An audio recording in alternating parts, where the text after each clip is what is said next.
जय महाराष्ट्र. नवीन YouTube वाहिनी चालू केली आहे तेव्हा म्हटलं थोडा संवाद साधूया.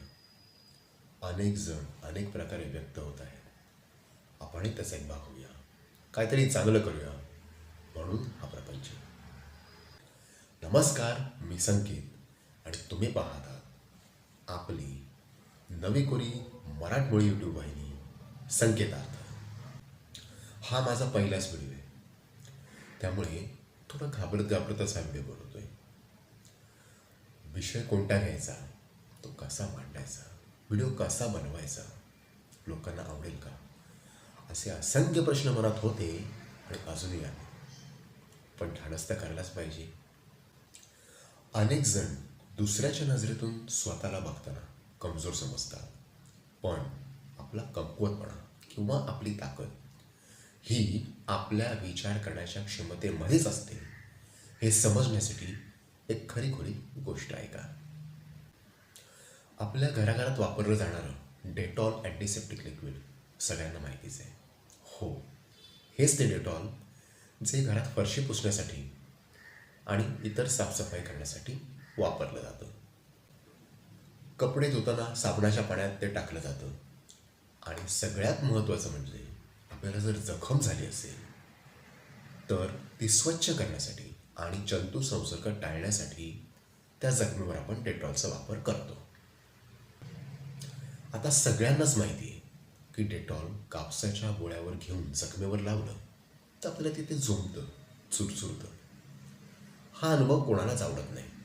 खरं सांगायचं तर जखमेच्या वेदनेपेक्षा डेटॉलची भीती जास्त वाटते. भीक नको पण कुत्रावर, याच चालीवर जखम परवडली पण डेटॉल नको, असं मनात येऊन जातं, हो की नाही.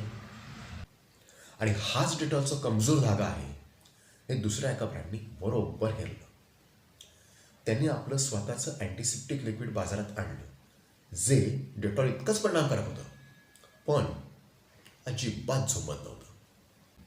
अर्थातच डेटॉलच्या व्यवस्थापनाला काळजी वाटायला लागली. वरिष्ठांनी बैठक बोलावली. यावर आपल्याला काय करता येईल यावरून चर्चा, वादविवाद झाले. आपणही न झोंबणारे डेटॉल तयार करावं असा एक विचार पुढे आला. प्रतिस्पर्धी ब्रँडला मानहानीसाठी कोर्टात खेचावं इथपर्यंत विषय गरम झाला.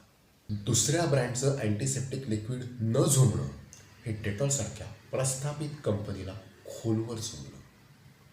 विक्री अशीच कमी होत गेली तर अस्तित्वाचा प्रश्न निर्माण होणार होता. कारण डेटॉलला आत्तापर्यंत एवढी तगडी लढत कोणीच दिली नव्हती. या सगळ्या मंथनानंतर डेटॉलनी जे काही केलं ना, त्यांनी प्रतिस्पर्धी कंपनीचं कंबरडच मोडलं. काय केलं असं डेटॉलनी, कसा डाव उलटवला ते सांगतोच.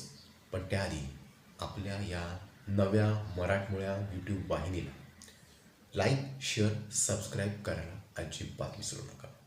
आणि हो, व्हिडिओ शेवटपर्यंत बघत राहा, कारण व्हिडिओच्या शेवटी तुमच्यासाठी एक गृहपाठ आहे.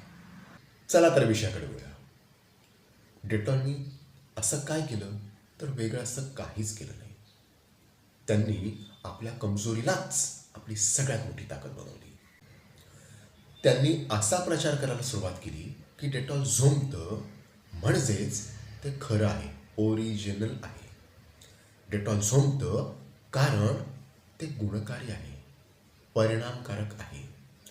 ते चुरचुरतं म्हणून तर जंतू संसर्ग होत नाही. जखम स्वच्छ करण्याची आणि न दिसणाऱ्या विषाणूंना मारण्याची क्षमता फक्त डेटॉलमध्येच आहे. म्हणूनच ते वर्षानुवर्षे घराघरात वापरलं जातं. यासाठी डॉक्टरांना पुढे करण्यात आलं. कमजोरीच्या मुद्द्यावर जराही पाऊल मागे न घेता अतिशय आक्रमकपणे प्रतिस्पर्धी ब्रँडला मुंहतोड जबाब दिला गेला. निकालच लागला की प्रतिस्पर्ध्याचा नाही. म्हणजे आज पण प्रतिस्पर्धी कंपनीचं अँटीसेप्टिक लिक्विड विकलं जातं बाजारात, पण 4 ते 5% फक्त. आता परत मूळ मुद्द्याकडे येऊ. का बनवला मी या विषयावर माझा पहिला व्हिडिओ. डेटॉलनी जसं त्यांच्या कमकुवतपणाला त्यांचं सगळ्यात मोठं बलस्थान बनवलं, तसंच तुमच्या मनात स्वतःविषयी काही न्यूनगंड आहे का? यातून काही बोध घेऊन तुम्ही तुमच्या कमजोरीवर मात करणार आहात का? जर उत्तर हो असेल तर मला काहीतरी चांगलं केल्याचं समाधान मिळेल. आज थांबूया इथेच. जाता जाता तो दुसरा ब्रँड कुठला याची खाली टिप्पणी लिहायला विसरू नका. आधी म्हटल्याप्रमाणे गृहपाठ येतो तुमच्यासाठी. एका नवीन विषयासह लवकरच भेटूया. तुमच्या प्रतिक्रियांची वाट बघतोय. आणि हो, जर व्हिडिओ आवडला असेल तर होऊ दे व्हायरल. ओम शांती.